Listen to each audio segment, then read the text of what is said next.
Bien, y la nota que vamos a revisar a continuación tiene que ver con el pasado reciente, la historia reciente del Ecuador, pero no faltan quienes crean que esta situación pueda replicarse en la actualidad, dada las situaciones de crisis o conflicto social que se están planteando durante la recién comenzada administración de Guillermo Lasso, como veíamos en el trabajo que ya revisamos. Este domingo se cumplen en el Ecuador 3 años de las protestas populares que se opusieron al paquetazo neoliberal del entonces presidente Lenín Moreno, quien entre otras medidas prendió la indignación de la gente con el aumento de la gasolina. Estas manifestaciones fueron las primeras de una saga de protestas y represión en el último tramo del 2019 en América Latina y que luego se expresó en Chile y en Colombia.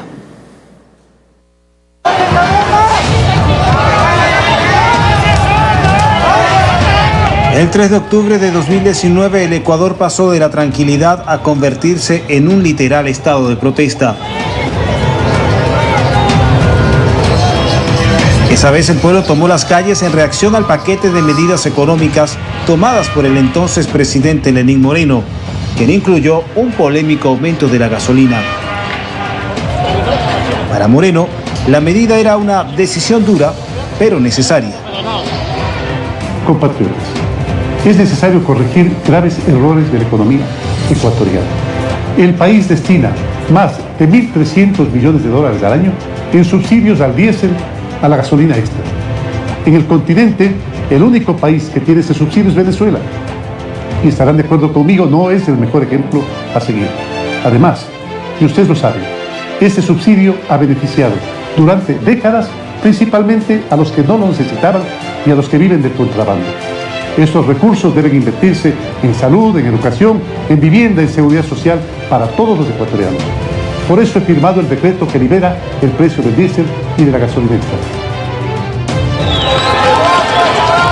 El aumento en los combustibles anunciado por Lenín Moreno superaba en algunos casos el 100%, siendo esta la razón más protestada por la gente, ya que afectaba al transporte, el precio de los alimentos y los servicios. Entonces esto encarece la economía del país, la canasta básica, y como trabajadores del transporte ya somos lesionados, pese a que somos violados del derecho al trabajo, con esta ley de puntos que está dejando más de 5.000 compañeros sin trabajo.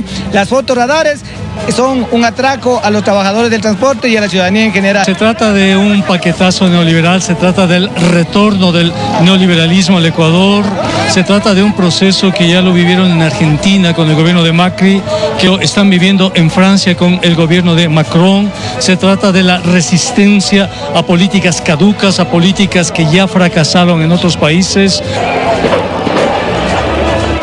Ante la generalización de las protestas, Moreno decretó el estado de excepción en el Ecuador y la movilización de las Fuerzas Armadas.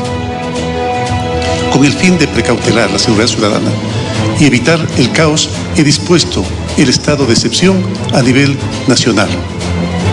Para el entonces presidente ecuatoriano, la protesta social era desproporcionada y sugirió que estaban aupadas por sectores criminales y golpistas.